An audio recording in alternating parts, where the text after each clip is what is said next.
Assalamualaikum warahmatullahi wabarakatuh. Jumpa lagi dengan saya di sini di channel saya, dan saya ucapkan selamat bergabung kembali ya di mata kuliah analisis kompleks untuk pertemuan kita yang keempat kalinya.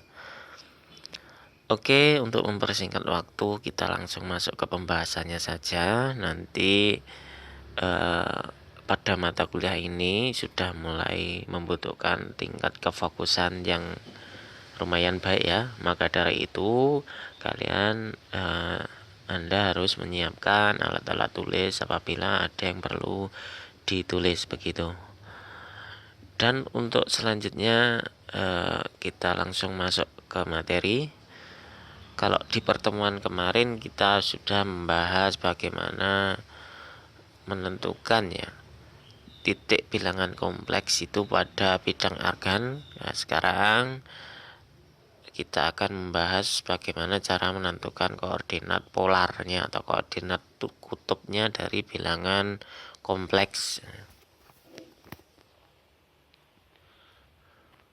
Nah, ini selain dinyatakan dalam bentuk x, y atau bilangan yang bakunya x ditambah iy atau yi, maka bilangan kompleks dapat juga dinyatakan dalam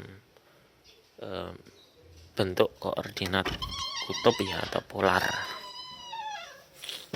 dengan z-nya yaitu r, theta, dimana r itu adalah resultan dari kedua vektor ya atau harga mutlaknya.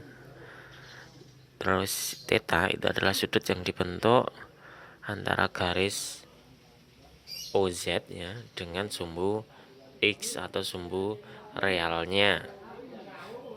Nah, seperti ini gambarnya. Ya, untuk koordinat X-nya itu diganti dengan R atau harga mutlak dari Z atau modulusnya. Dan theta itu adalah sudut antara garis OZ dan sumbu realnya ya begitu.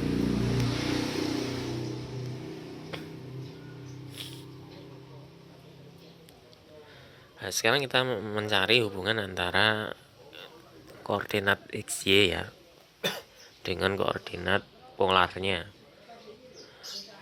Nah, sekarang perhatikan tadi untuk mencari X ya. X itu kan untuk unsur realnya ya.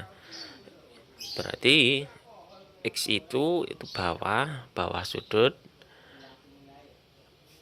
dan garis miringnya atau hipotenusanya, maka theta. Maka X itu nanti hasilnya R pakai aturan kosinus R cos theta. Dan untuk Y-nya itu karena ada di depan sudut maka pakai aturan sinus ya. Jadi R sin theta begitu. Jadi nanti untuk tetanya itu karena yang diketahui di sini adalah unsur X dan unsur Y, maka bisa menggunakan tangan ya, aturan tangan. Kalau untuk tetanya berarti menggunakan arkes tangan. Arkes tangan itu untuk mencari besar sudutnya, bukan untuk mencari nilai tangannya. Sebenarnya sih bisa juga menggunakan sinus dan kosinus juga ya. Nah, tapi harus menghitung dulu R-nya kalau seperti itu. Nah, begini ya.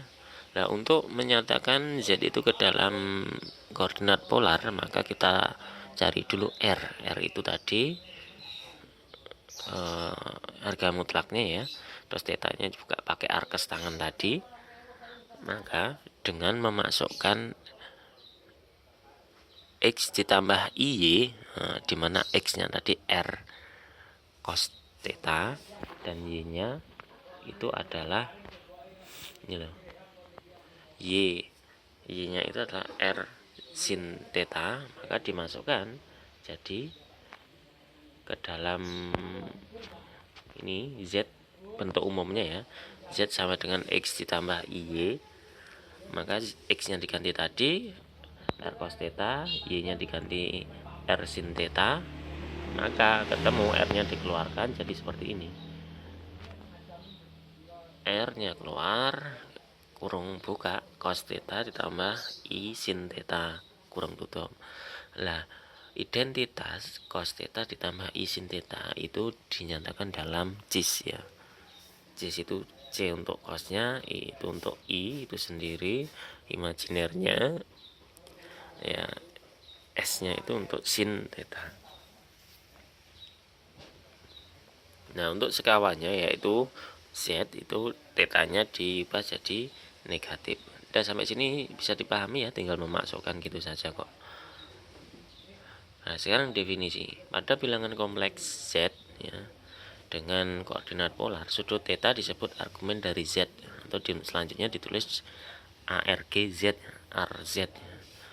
Sudut theta dengan tetanya itu antara 0 sampai 180 derajat atau negatif 180 derajat sampai 180 derajat disebut argumen utama dari Z nya. Theta itu argumen Z ya, ditulis ARGZ itu untuk definisi argumen. Lah, definisi selanjutnya yaitu dua bilangan kompleks dalam koordinat polar dikatakan sama apabila R1 sama dengan R2 dan sudut argumennya itu juga sama ya. Nah, jika kedua tersebut terpenuhi maka kedua bilangan kompleks sama. Selanjutnya, nah, kita langsung masuk ke contoh. Ada bilangan kompleks Z sama dengan 1 tambah I ya. Kalau seperti ini berarti X nya itu 1, Y nya 1 ya. Nah, karena X satunya Y nya 1 perlu diketahui. Untuk menyelesaikan soal seperti ini kita harus tahu titik tersebut itu ada di kuadran mana gitu. Cara mengetahuinya bagaimana ya, pakai X dan Y nya ya. Jika X nya positif, Y nya positif, pasti di kuadran pertama. X nya negatif, Y nya positif, kuadran kedua. X nya negatif, Y negatif itu kuadran ketiga. X positif, Y negatif itu di kuadran keempat. Tinggal kalian cari nilai tangen di berbagai kuadran tersebut ya. Ayo kita masuk ke materi contoh soal ini. Maksudnya kita cari dulu R nya dulu. R itu adalah nilai mutlaknya, jadi akar X kuadrat tambah Y kuadrat. X nya 1, Y nya 1 berarti akar 2. Udah ketemu kan sampai sini.